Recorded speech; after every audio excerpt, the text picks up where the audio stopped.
जय हिंद साथियों।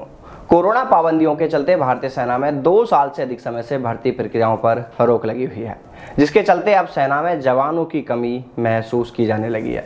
हालांकि हर महीने बढ़ती इस कमी के बावजूद सैनिकों के ऑपरेशंस में किसी भी तरह की रुकावट अब तक नहीं आई है, बल्कि जानकार लोगों का तो यह भी कहना है कि भारतीय सेना के जवान लगातार बेहद अच्छा शानदार प्रदर्शन कर रहे हैं।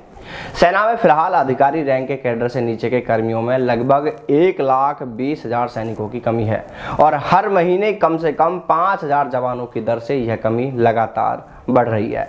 भारतीय सेना के पास 10 लाख से अधिक सैनिकों की अधिकृत ताकत है। हिंदुस्तान टाइम्स की रिपोर्ट में यह भी बताया गया है कि फॉरवर्ड एरिया में तैनात एक सीनियर अधिकारी ने कहा कि भर्ती रुकने के कारण जनशक्ति पर दबाव बढ़ गया है, लेकिन फ्रंट लाइन यूनिट्स की दक्षता कम नहीं हुई है। मैन पावर प्लानिंग पर ध्यान केंद्रित किया गया है ताकि हम मौजूदा संख्या के साथ काम कर सके।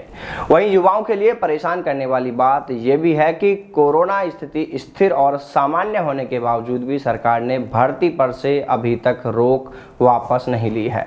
एक तरफ कोरोना के नाम पर सेना भर्ती पर रोक है, वहीं देश में 2 साल बाद अंतर्राष्ट्रीय उड़ानें फिर से शुरू कर दी गई हैं। देश में तमाम स्कूलें खुल गए हैं, शॉपिंग मॉल हों, सिनेमा हॉल हों, यानी देश में सभी कार्य अब लगातार किए जा रहे हैं, लेकिन अभी भी सेना में भर्तियों पर सरकार ने रोक लगाई हुई है। एक सेवानिवृत्त लेफ्टिनेंट जनरल ने पहचान न उजागर करने की शर्त पर हिंदुस्तान टाइम्स से कहा कि इसमें कोई संदेह नहीं है कि सेना को यूनिट लेवल पर मैन पावर की कमी का सामना करना पड़ रहा है, लेकिन भर्ती पर रोक के दौरान भी फ्रंट लाइन यूनिट्स के ऑपरेशन और ट्रेनिंग से जुड़े कामकाज प्रभावित नहीं हुए हैं और अब वही कार्य कम जवानों के साथ भी किया जा रहा है। इधर रक्षा मंत्री राजनाथ सिंह ने इस विषय के एक सवाल पर जवाब देते हुए पिछले महीने राज्यसभा को बताया था कि सेना कोरोना से पहले हर साल औसतन 100 भर्ती रैलियां आयोजित कराती थी, जिनमें प्रत्येक 6 से 8 जिलों को कवर किया जाता था।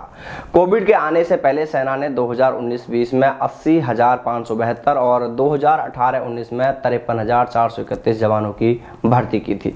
वहीं आर्मी के प्रवक्ता का कहना है कि कोरोना से हालात सामान्य होने पर अब फिर यानी दोबारा से सेना भर्ती रैली शुरू होंगी, लेकिन वर्तमान हालातों को देखते हुए यह कहना समझ से बिल्कुल परे है कि कोरोना से हालात सामान्य होने पर भर्ती शुरू हो जाएगी, क्योंकि सवाल यह है कि देश में अब तो कोरोना को लेकर हालात बिल्कुल ही सामान्य है, फिर कोरोना का बहाना अभी तक भी क्यों बनाया जा रहा है। वहीं सरकार द्वारा जिस तरह अग्निपथ प्रवेश योजना का जिक्र किया गया है, उसको लेकर प्लानिंग की जा रही है, उसे देखते हुए तो यही लगता है कि कहीं ऐसा ना हो कि सरकार जल्द ही सेना में 3 साल के लिए भर्ती योजना को हरी झंडी दे दे, उसे लागू कर दे। इधर जब से सरकार ने इस योजना का जिक्र किया है, तब से ही युवा देश भर में इसका जमकर विरोध कर रहे हैं। इसके अलावा जिन भर्तियों का एग्जाम पोस्टपोन चल रहा है, उनका एग्जाम कराने और देश में जल्द से जल्द नई सेना भर्ती रैली शुरू कराने के लिए भी युवा लगातार मांग कर रहे हैं।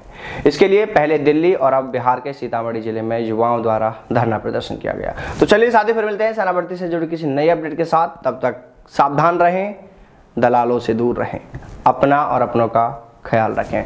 जय हिंद, जय भारत, वंदे मातरम।